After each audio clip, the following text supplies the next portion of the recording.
Yes. ఇన్ని రోజులు 'Louise Hay you can heal your life' బుక్‌లో ఆవిడిచ్చిన జ్ఞానం అంతా నేర్చుకుంటూ ఉన్నాం గదా! అన్ని చాప్టర్స్ అయిపోయినాయి. మనం ఎలా మన థాట్స్‌ని కరెక్ట్ చేసుకోవాలి. మన మెంటల్ ప్యాటర్న్స్ వల్లనే మన యొక్క చిన్నప్పటి నుంచి మనకున్న ఆలోచనల వల్లనే ఇప్పుడు మనము ఫేస్ చేస్తున్న ప్రాబ్లమ్స్ అన్నీ మనకున్నాయి అని నేర్చుకున్నాం గదా! ఈ ఫైనల్ చాప్టర్‌లో ఆవిడ యొక్క స్టోరీ చెప్పారనమాట. 16థ్ చాప్టర్‌లో ఆవిడ స్టోరీ చదివాను నిన్న నైట్. అది కొంచెం షేర్ చేసుకుందాం. ఆవిడ లైఫ్ స్టోరీ ఎలా ఉంది అని. ఎన్నో కష్టాలు పడ్డారు తను. ఆ! తను చిన్నగా ఉన్నప్పుడే ఒక 18 మంత్స్ 18 మంత్స్ ఉన్నప్పుడే ఆ బేబీగా ఉన్నప్పుడే వాళ్ళ మామ్ అండ్ డ్యాడ్ డివోర్స్ తీసుకున్నారంట. ఓకే. అంటే డివోర్స్ తీసుకున్న తర్వాత ఏం జరిగిందంటే వాళ్ళ నాన్న యొక్క సపోర్ట్ ఉండదు. అమ్మ వర్క్ చేయాల్సొస్తది. అమ్మ వర్క్ చేస్తూ తనకింక అంటే పాపతో టైమ్ స్పెండ్ చేయడానికి వాళ్ళ మమ్మీకి అసలు లేదనమాట ఇంక టైము. వేరే వాళ్ళ దగ్గర పెట్టడము, వర్క్‌కెళ్ళడము అలా ఆ లవ్‌ని ఫీల్ అవ్వలేదనమాట. నన్నెవరు ఇష్టపడరు. నన్నెవరు ఇష్టపడరు అన్న ఫీలింగ్స్ బాగా చిన్నప్పటి నుంచి పెరిగిపోయినాయి. అదే పేరెంట్స్ ఇంట్లో ఉన్నారనుకోండి, బాగా వాళ్ళకి కావాల్సినప్పుడల్లా ఫుడ్ పెడతారు. మదర్ ఇంట్లో ఉంటే అన్నీ చూసుకుంటారు. కానీ లేకపోయి మా మదర్ పైన గూడా మనం మదర్‌ని గూడా ఏమనలేము. ఎందుకంటే ఆమె పైన మొత్తం బర్డెన్ పడింది. ఫ్యామిలీని ఆమెనే రన్ చేయాలి. కాబట్టి ఇంకా ఆమెకు ఈమెతోటి స్పెండ్ చేయడానికి టైం లేదు. ఈమెకు అన్నీ కావాల్సినప్పుడల్లా అన్నీ దొరకలేదు. అందుకని ఆ లవ్ అనేది ఫీల్ అవ్వలేదనమాట. నన్నెవరు ప్రేమించరు అనే భావనలు చిన్నప్పటి నుంచి పెరిగిపోతూ ఉన్నాయి. అంత చిన్నగున్నప్పుడు అదంతా అర్థం కాకపోయినా చిన్న పిల్లలకంతా తెలుస్తూ ఉంటదనమాట.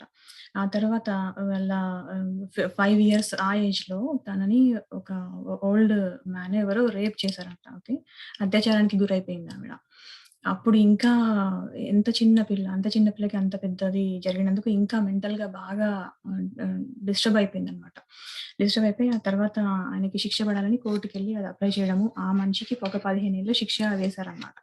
ఆ 15 ఇయర్స్ శిక్ష విధించిన తర్వాత కూడా ఆమె ఇంకా ఎంతో భయంకి గురైందనమాట. ఎందుకంటే మళ్ళీ ఆ మనిషి నా మీద కోపం పెంచుకొని, మళ్ళీ వచ్చి నన్ను ఇంకేమైనా చేస్తాడేమో, 15 ఇయర్స్ అయిపోయిన తర్వాత మళ్ళీ బయటకొచ్చి నన్ను ఇంకేమైనా చేస్తాడేమో అని అదే ఫియర్‌లో, అదే బాధలో ఉందనమాట. ఆ తర్వాత ఇంకా మళ్ళీ 8 ఇయర్స్ ఉన్నప్పుడు ఏంటంటే స్కూల్‌లో అసలు తనకి బట్టలు గూడా కొనుక్కునే ఎఫర్డ్ చేయలేకుండా అలాంటి పరిస్థితిలో ఉందనమాట. ఎవరో ఒక నైబర్ ఒక క్రిస్మస్‌కి ఒక డాలర్ ఇచ్చేదంట. ఇంకా ఎప్పుడన్నా ఒక 10 సెంట్స్ అలా ఇచ్చేదనమాట. ఆ 10 సెంట్స్ గూడా ఆళ్ళ ఫ్యామిలీ అకౌంట్‌లో ఫ్యామిలీ ఖర్చులకి వెళ్ళిపోయేదనమాట. అంత ఆహ్, దీనమైన పరిస్థితిలో ఉండేది తను. తర్వాత ఒక థర్డ్ గ్రేడ్‌లో అలా ఉన్నప్పుడు తన ఎక్స్‌పీరియన్స్ అన్నీ చెప్తున్నారనమాట తన లైఫ్ స్టోరీ. థర్డ్ గ్రేడ్ అలా ఉన్నప్పుడు అసలు తనెప్పుడు కేక్ టేస్ట్ చేయలేదంట. కేక్ అంటే చాలా ఇష్టం. కేక్ ఎప్పుడు టేస్ట్ చేయలేదు తను. కానీ క్లాస్‌లో అందరికి ఆ రోజు కేక్స్ ఇచ్చారనమాట. కొంచెం రిచ్ పీపుల్ కూడా ఉంటారు కదా! వాళ్ళంతా ముందెళ్ళిపోయి ఈమె అలాగే వెయిట్ చేస్తూ ఉందట తన టర్న్ కోసం. మిగతా పిల్లలంతా ఒకటి తీసుకునే బదులు 2, 3 వాళ్ళ ప్లేట్‌లో పెట్టేసుకొని ఆహ్, తీసేసుకున్నారనమాట. ఈమె టర్న్ వచ్చేసరికి టీచర్ ఈమె దగ్గరికొచ్చేసరికి మొత్తం ఎంప్టీ అయిపోయింది. తనకి ఏమీ దొరకలేదనమాట. ఆ కేక్ అనేది తను తినలేకపోయింది. ఇప్పుడు ఆమె అర్థం చేసుకుందేంటంటే, నన్నెవరు ఇష్టపడరు, నాకేది దక్కదు, ఐయామ్ నాట్ సెల్ఫ్ వర్తీ అని అన్ని చిన్నప్పటి నుంచి తనకు ఆలోచనలు ఉండడం వల్ల, ఆమెకి ఆ కేక్ దొరకలేదనమాట. అంటే నాకు దొరకదు, నాకది దొరకదని పెట్టేసుకోవడం వల్ల అది ఆమెకి దొరకలేదనమాట. ఐయామ్ నాట్ వర్తీ అనే ఫీలింగ్స్ ఉండడంతో అప్పుడు అలాంటి ఫీలింగ్స్ ఉన్నాయి గాబట్టి నాకలాగే జరిగింది అని ఇప్పుడు చెప్తున్నారనమాట. ఇప్పుడు కరెక్ట్ చేసుకుంటున్నారు దాన్ని. ఆ తర్వాత వాళ్ళ మామ్ ఇంకా వేరే ఆయన్ని పెళ్లి చేసుకుంటదనమాట. వేరే ఆయన్ని పెళ్లి చేసుకున్న తర్వాత ఇంకొక బేబీ పుడతది. సిస్టర్ పుట్టిన తర్వాత మళ్ళీ వాళ్ళమ్మ, వాళ్ళ డ్యాడీ మళ్ళీ రిలేషన్ బాగుండదనమాట.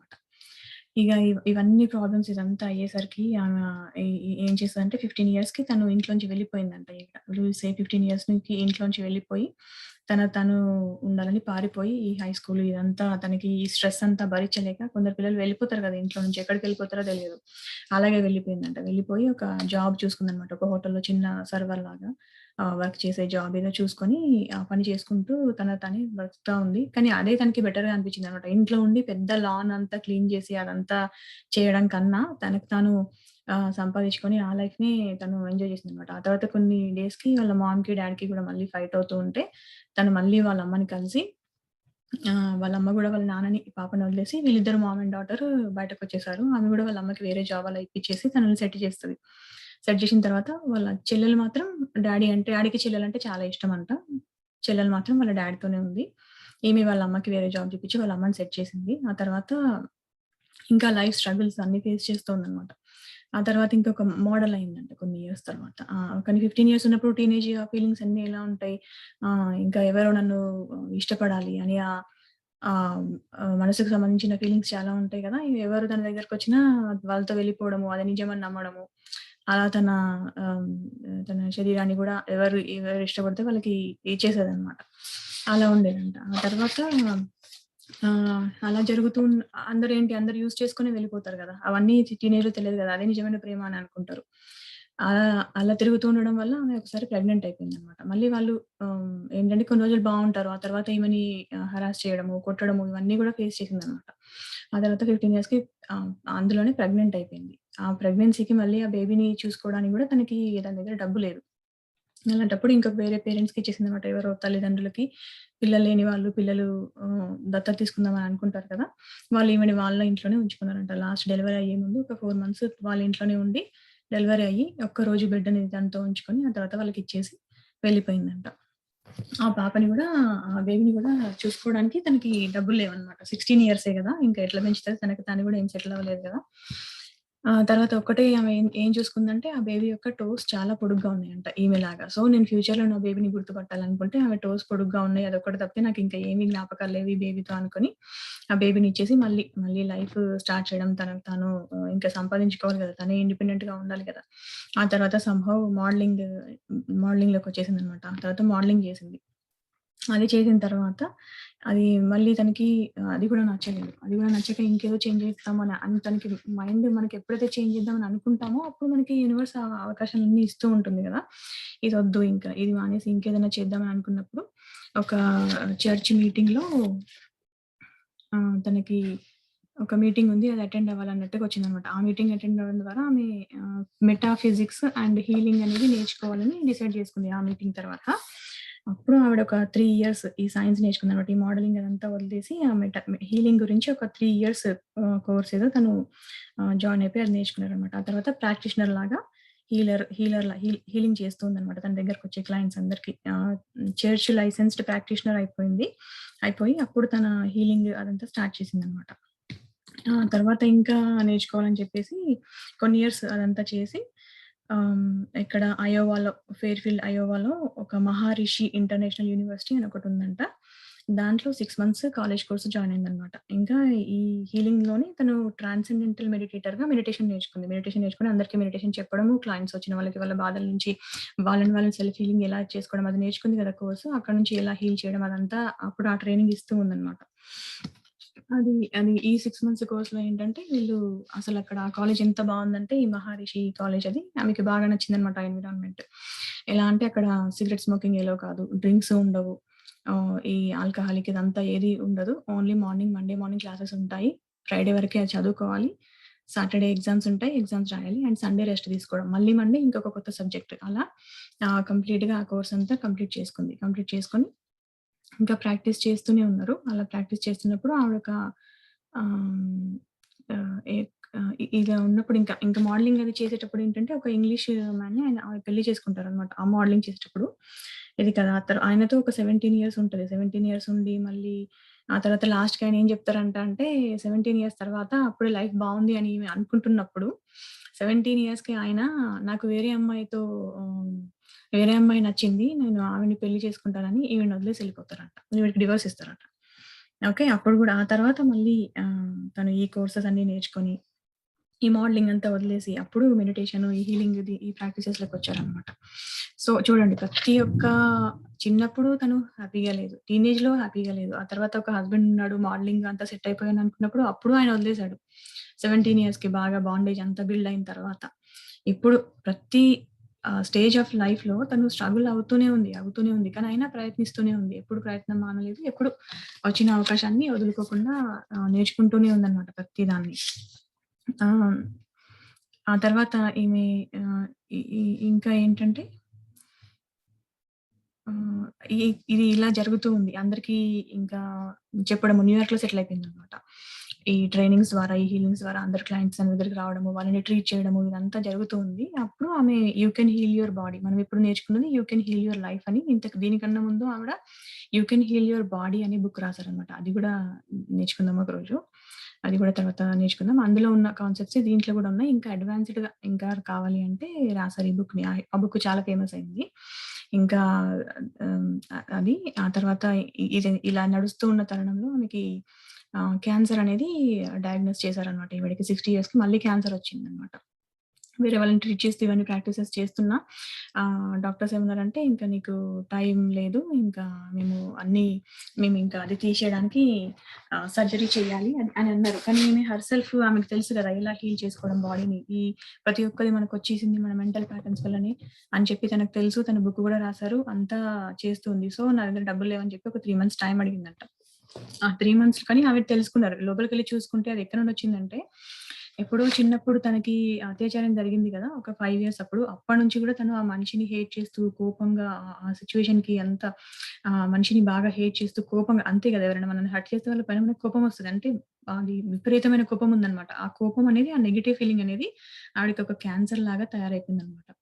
ఇంకా అందుకని ఆమెకి ఇప్పుడేంటి అది నా మెంటల్ ప్యాటర్న్స్ వల్లనే నేను క్రియేట్ చేసుకున్నా. కానీ ఇప్పుడు నేను నా మెంటల్ ప్యాటర్న్స్‌ని సరి చేసుకోవడం ద్వారా నేను నా బాడీకి సెల్ఫ్ హీలింగ్ చేసుకోగలుగుతానన్న కాన్ఫిడెన్స్‌తో ఎలాగో అందరికి అదే చెప్తుంది కదా! ఇది కూడా నాకొక అవకాశం. ఇప్పుడు అందరికి హీల్ చేయడానికి నేను నాలెడ్జ్ ఇస్తున్నా. కానీ ఇప్పుడు నేను నా బాడీని హీల్ చేసుకోవడానికి నా బాడీ పైన వర్క్ చేయాలి అని ఇంకా ఆ New York busy life, busy people చెట్లు లేకుండా ఉన్న ఆ బిజీ లైఫ్‌ని వదిలేసి ఉన్న ప్రాపర్టీ అంతా అమ్మేసి శాన్ ఫ్రాన్సిస్కోకి మూవ్ అయిపోతుందన్నమాట. మూవ్ అయిపోయి అక్కడి నుంచి లైఫ్ మళ్ళీ స్టార్ట్ చేస్తది. మళ్ళీ అక్కడ కొంచెం కొంచెం తన బాడీ పైన తను ఎలా లోపలికెళ్ళాలి ఇది ఇది ఇక్కడ చెప్తున్నారనమాట క్లియర్‌గా. The word incurable which is so frightening to so many people means to me that this particular condition cannot be cured by any outer means and that we must go within to find the cure. Okay. Incurable ఆ cancer అనేది incurable అనేది కాదు. మనం లోపలికెళ్తే దేన్నైనా cure చేసుకోవచ్చు అని అర్థమైందనమాట ఈమెకి. ఈ తను క్యాన్సర్‌కి, ఆపరేషన్‌కి ఎందుకని ఒప్పుకోలేదంటే, నేను ఒకవేళ ఆపరేషన్‌కి ఒప్పుకుంటే ఇది మెంటల్ ప్యాటర్న్ వల్ల వచ్చింది అని నాకు అర్థమవుతుంది. కానీ నేను ఆపరేషన్‌కి ఒప్పుకొని ఉంటే వాళ్ళు నన్ను కట్ చేస్తారు. నా బాడీని కట్ చేస్తారు. కట్ చేస్తూ అవసరం లేని పార్ట్ తీసేస్తూ వెళ్తే దేర్ విల్ బి నో లూయిసే. ఇంకా లూయిసే అనేదే ఉండదు. అక్కడి దాకా కట్ చేసుకుంటూ వెళ్తారు ఇంకా వాళ్ళు. బాడీలో పార్ట్‌ని కట్ చేయడం అనేది కాదు సొల్యూషన్. ఆ పార్ట్‌ని హీల్ చేసుకోవడం అనేది సొల్యూషన్ అని చెప్పేసి ఇంకా మొత్తం ఇంకా స్టార్ట్ చేస్తదనమాట. తనని తను ఎలా హీల్ చేసుకోవాలని స్టార్ట్ చేసి ఫుడ్ దగ్గరెళ్తది. చిన్నప్పటి నుంచి ఎంతో జంక్ ఇచ్చేసి మన శరీరాన్ని ఎంతో కష్టపెడుతున్నాం గదా! మనము. ఎన్నో రకమైన కెమికల్స్, ఆయిల్ ఫుడ్స్ అన్నీ యేసేసి ఆ బుక్స్ దగ్గరికెళ్ళి ఫస్ట్ బుక్స్ చదువుతదనమాట.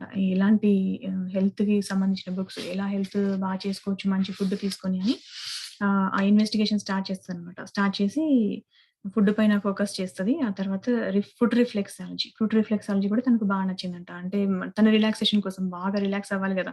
అనగా మనం ఫస్ట్ భయపడిపోతాం. ఏదన్నా వచ్చింది మనకి అనగానే భయపడిపోతాం. భయంతో ఇంకా చాలా ఎనర్జీ పోతది మనకి. అట్లా గాదు. మనని ఎలాగైనా హీల్ చేసుకోగలుగుతాను అని అనుకోని, ఇంకా ఆ ఫుడ్ పైన తను చేసుకున్న రిసర్చ్ ఇంకా ఫుడ్ రిఫ్లెక్సాలజీ ఎళ్ళేసి వీక్లీ ఒక 3 టైమ్స్ ఆ ఫుడ్ రిఫ్లెక్సాలజీ పర్సన్ ఇంటికి వెళ్ళి తను అలా రిలాక్స్ అయ్యేదనమాట. ఇంకా కాలమ్ థెరపీ అని అవి గూడా తీసుకుందనమాట. అలా తనకి ఎలా రిలాక్స్ అవ్వాలో అవన్నీ చేసుకొని ఒక 6 మంత్స్‌లో మళ్ళీ ఎళ్లి టెస్ట్ చేపించుకుందనమాట. ఇవన్నీ ఫాలో అయిపోయి, ఇవన్నీ ఆమె చేసి అండ్ వాళ్ళని కూడా ఫర్‌గివ్ చేసేసింది. వాళ్ళు నన్ను హర్ట్ చేశారంటే వాళ్ళ సిట్యుయేషన్, వాళ్ళ మెంటల్ స్టేటస్ ఎలా ఉందో నన్ను ఒక పిల్లని అంతలా హర్ట్ చేశారంటే అసలు వాళ్ళ స్టేటస్ ఏంటి? వాళ్ళు ఎంత గో త్రూ అయ్యారో అని వాళ్ళని కూడా ఫర్‌గివ్ చేసేసిందనమాట. ఈ మెడిటేషన్ వీటన్నిటిలో ఆ కోపం ద్వారా వచ్చింది కదా! అప్పుడు ఫర్‌గివ్ చేసేస్తూ ఉందనమాట దాంట్లో. అలా ప్రతి ఒక్కటి కేర్ తీసుకొని తను మళ్ళీ ఎళ్లి చెక్ చేయించుకుంటే ఇంకా ఏమంటారు డాక్టర్స్ డెఫినిట్‌గా ఆమె హీల్ చేసుకుంది కాబట్టి, ఇంకా ఎక్కడ క్యాన్సర్ ఏం కనబడట్లేదు. అంతా హీల్ అయిపోయిందని చెప్పారట. ఇప్పుడు ఆ ఎక్స్‌పీరియన్స్ ఇంకా తనకి ఇంకా క్లయింట్స్‌ని ఇంకా బాగా ట్రీట్ చేయడానికి యూజ్ అవుతది. తన ఓన్ ఎక్స్‌పీరియన్స్ ఇది. ఎక్కడో ఎవరో చెప్పారు వాళ్ళు హీల్ అయ్యారు, వీళ్ళు హీల్ అయ్యారు అనకుండా తనకు తాను హీల్ చేసుకుంది కాబట్టి ఇంకా బెటర్‌గా ఇంకా క్లయింట్స్‌కి ఇంకా బాగా చెప్పగలుగుతారనమాట. ఎప్పుడైనా ప్రాబ్లమ్ వచ్చినప్పుడు మీరు భయపడకూడదు. దాన్ని క్యూర్ చేసుకోవడము మనం లోపలికెళ్ళి చూస్తే దాన్ని క్యూర్ చేసుకునే నాలెడ్జ్ మనకొస్తది. మనమే క్యూర్ చేసుకోవచ్చు. సెల్ఫ్ హీల్ చేసుకోవచ్చు. ఏ ప్రాబ్లమ్ వచ్చినా అని బాగా ఎక్స్‌ప్లెయిన్ చేశారనమాట ఇక్కడ. Hmm. Disease can be healed if we are willing to change the way we think and believe and act. Okay. మన మెంటల్ ప్యాటర్న్స్ వల్లనే వచ్చింది. ఆ మెంటల్ ప్యాటర్న్స్‌ని గనక మనము రియలైజ్ అయ్యి ఎక్కడ మిస్టేక్ చేస్తున్నాం అది చూసుకొని రివర్స్ చేసుకుంటే గనక ఖచ్చితంగా దీన్నైతే మార్చుకోవచ్చు అని చెప్తున్నారనమాట. గుడ్ న్యూట్రిషనిస్ట్ హెల్ప్ తీసుకొని బాగా డిటాక్సిఫై చేసుకుందనమాట. బాడీని బాగా డిటాక్సిఫై చేసుకొని ఆ జంక్ అంతా క్లీన్స్ చేసుకుంది. మనం ఎప్పటినుంచన్నా మనం ఇంకా హెల్తీ ఫుడ్ తీసుకుంటూ మనకి ఇంకా ఫ్యూచర్‌లో ఏ ప్రాబ్లమ్స్ రాకుండా ఉన్న ప్రాబ్లమ్స్ పోవడానికి బాగా గ్రీన్ వెజిటబుల్స్ బాగా తినాలనమాట. గ్రీన్ వెజిటబుల్స్ బాగా తిని డైటింగ్ మంచిగా చేసి ఆహ్, ఆ కాలమ్‌ని ఒక 3 టైమ్స్ ఎ వీక్ ఒక 1 మంత్‌కి అలా క్లీన్ చేసుకొని అలా చేసిందనమాట. ఇంకా తనని ఎవరైతే అత్యాచారం చేశారో వాళ్ళ పైన బాగా కోపం ఉంది కదా! ఆ కోపం వెళ్ళిపోవడానికి తను టెక్నిక్స్ అన్ని చెప్పింది కదా! మనకి ఎప్పుడైనా బాగా ఎవరిపైన కోపం వచ్చినప్పుడు పిల్లోని బీట్ చేయడం. ఓకే. ఆ యాంగర్ అంతా బయటకెళ్ళిపోవాలి. ఆ యాంగర్ అంతా బయటకెళ్ళిపోవడానికి పిల్లో బీట్ చేయడం. అంటే మనకి కూడా టెక్నిక్స్ వస్తాయి. మనకే టెక్నిక్స్ ఉంటే అవి ఫాలో అవ్వాలి. ఇక్కడ ఏమి ఫాలో అయినాయి ఏంటంటే ఆ పిల్లోని బాగా బీట్ చేయడము. ఓకే. ఆ యాంగర్ అనేది రిలీజ్ చేసేయాలి సమ్‌హౌ. పిల్లోస్‌ని బాగా బీట్ చేసి అండ్ కార్‌లో డోరేసేసుకొని గట్టిగా అరవమని చెప్పింది కదా! ఎక్కడన్నా అరిచే ఛాన్స్ గూడా లేకపోతే. గట్టిగా అరిచేసేయాలి. అరిచేస్తే గూడా అది వెళ్ళిపోతదనమాట యాంగర్ మనకి అంతా. ఆ తర్వాత మనం ఫీల్ అయితాం ఆ క్లీన్‌జినెస్‌ని, క్లీన్ అవ్వడాన్ని, ఆ లైట్‌నెస్‌ని ఫీల్ అవుతామనమాట. అలా కోపాన్ని లోపల ఉంచుకోకుండా క్యాన్సర్ అనేది ఎలా అంటే ఆ కోపం అంతా గూడా మనల్ని దహించి వేస్తదనమాట. మనల్నే తినేసేస్తూ ఉంటుందనమాట. ఆగ్రహము అదంతా. అదంతా తీసేసుకోవాలి. ఎప్పటికప్పుడు క్లెన్స్ చేసుకుంటూ ఉండాలి. వాటికి సొల్యూషన్స్ అంతా ఈ మెడిటేషను, ఈ స్వాధ్యాయము, బుక్ చదవడము, ఈ సజ్జన సాంగత్యం, మంచి మంచి ఎక్స్‌పీరియన్సెస్ వినడం. మనం ఎప్పుడు మన మైండ్‌ని ఈ వైపే పెట్టుకోవాలనమాట. పాజిటివ్‌గా వస్తున్న ప్రతి నెగెటివ్ థాట్‌ని ట్రాన్స్‌ఫార్మ్ చేసుకొని, గ్రాటిట్యూడ్‌తో మనకున్న దాంతో సంతోషంగా ఉంటూ, లేని దానికి ప్రయత్నం చేస్తూ, ఎవరైనా హర్ట్ చేసినా వాళ్ళని ఫర్‌గివ్ చేస్తూ, ఫర్‌గివ్‌నెస్ అనేది చాలా హై వైబ్రేషన్, హై ఫ్రీక్వెన్సీ అనమాట. అండ్ గ్రాటిట్యూడ్, కృతజ్ఞత భావం గూడా. అండ్ ప్రేమతో లవ్‌ని ప్రాక్టీస్ చేస్తూ ఉండాలనమాట. అలా అలా తనని తాను హీల్ అయిపోయింది. తనని తాను హీల్ అయ్యి మళ్ళీ ప్రాక్టీస్ మొదలుపెట్టిందనమాట. ఆ ఎయిడ్స్ పేషెంట్స్‌కి తన అపార్ట్‌మెంట్‌లోనే తన లివింగ్ ఏరియాలో క్లయింట్స్‌ని తీసుకుంటుండేదనమాట. ఫస్ట్ ఒక 7 మంది, 8 మంది అలా వచ్చి, ఆ తర్వాత ఇంకా బాగా వాళ్ళు క్యూర్ అయిపోతూ ఇంకా 800 పీపుల్ దాకా అలా వచ్చేవారంట. ఆ తర్వాత స్లోగా వాళ్ళ మామ్‌కి బాలేదని వాళ్ళ చెల్లెలికి ఈమెకి ఎక్కువ కాంటాక్ట్స్ లేవు. వాళ్ళ మామ్‌కి ఈమెకి కూడా ఎక్కువగా కాంటాక్ట్స్ ఏమి లేవు. కానీ అప్పుడు వాళ్ళ చెల్లెలు కాల్ చేసి, "ఇట్లా మమ్మీకి బాలేదు. బ్యాక్ పెయిన్ ఉంది. బ్యాక్ విరిగిపోయింది. తను నడవలేకపోతుంది, చూడలేకపోతుంది" అంటే అప్పుడు ఓకే అని వాళ్ళ మమ్మీ వాళ్ళ ఇంట్లోనే పెట్టుకుందంట ఇంకా. ఓకే. నాకు ఇంక భగవంతుడిని అడిగిందంట యూనివర్స్‌కి వదిలేసి. నాకు ఈ ఏజ్‌లో వాళ్ళ మామ్‌కి 90 ఇయర్స్ ఈవిడకి 60స్‌లో ఉంది ఈవిడ. అయినా వాళ్ళ మామ్‌ని ఇంట్లో పెట్టుకొని యూనివర్స్‌కి వదిలేసిందంట. దేవుడికి వదిలేసిందంట. దేవుడా నన్ను మా మామ్‌కి టేక్ కేర్ చేయడానికి ఇప్పుడు నన్ను చూసుకుంటున్నావు కాబట్టి నాకు కావాల్సిన డబ్బులు నువ్వే ప్రొవైడ్ చెయ్యి. నాకు కావాల్సిన శక్తిని నువ్వే ప్రొవైడ్ చెయ్యు. నేను చూసుకుందాం నా దగ్గరకొచ్చిందంటే నేను చూసుకోవాల్సిందే అని నాకు అర్థమైంది.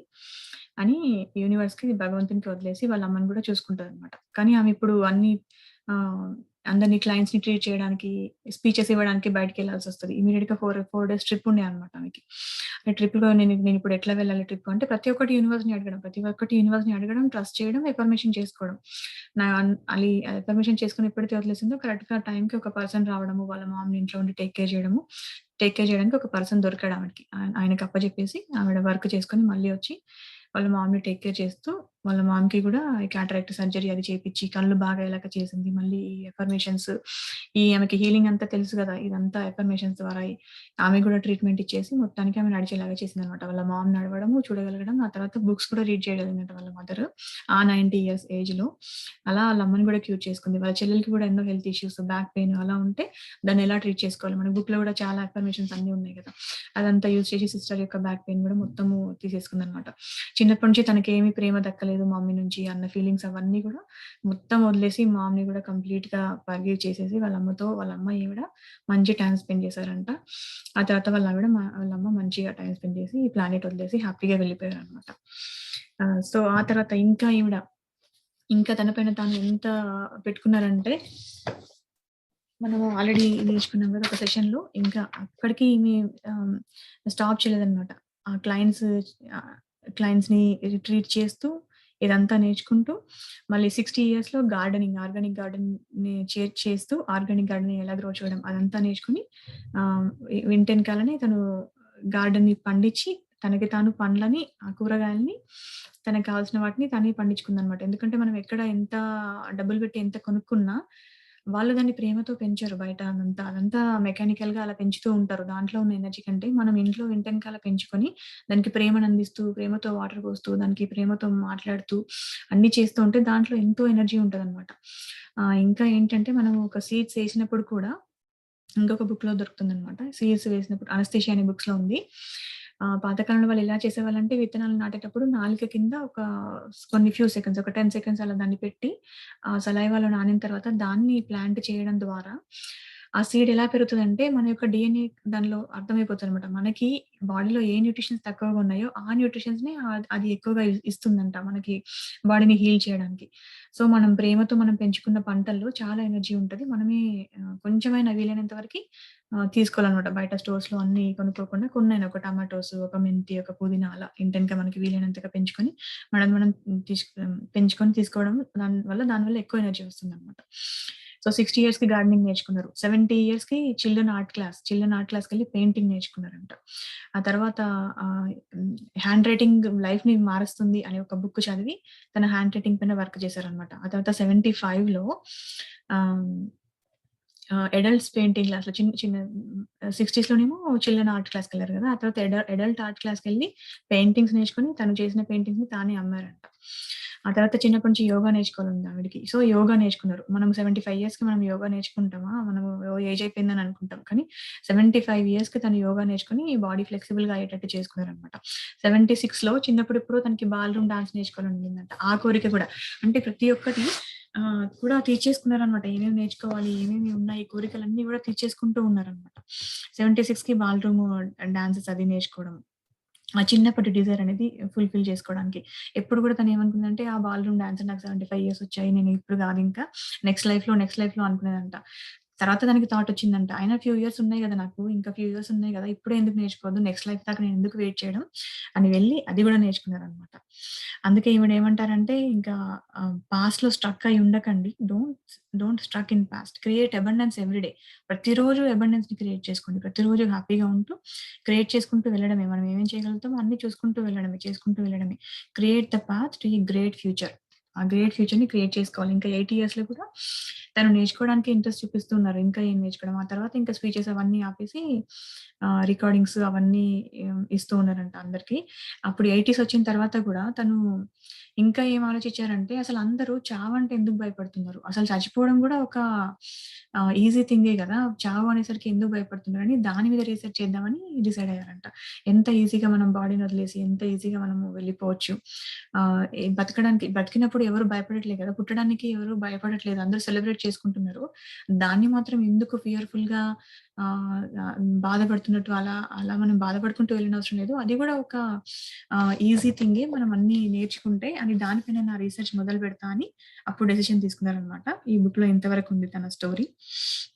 సో, ఎంతో కష్టపడి ఎంత ఇన్‌స్పిరేషనల్‌గా ఉందంటే ఆమె స్టోరీ. చిన్నప్పటి నుంచి ఎన్ని భయంకరమైన ప్రాబ్లమ్స్‌ని ఫేస్ చేసి కూడా తాను ఒక హీలర్ లాగా మారి ఎంతో మందికి హీలింగ్ చేసి ఎంతో మందికి చేశారు. సో, మనం కూడా నన్ను నేను హీల్ చేసుకున్నాను కాబట్టి ఇంత పాస్ట్ ఇదంతా ఇలా ఉన్నా మిమ్మల్ని మీరు కూడా హీల్ చేసుకోగలరు. అది అందరికీ పాసిబుల్ అనే మెసేజ్ ఈవిడ ఇస్తున్నారనమాట.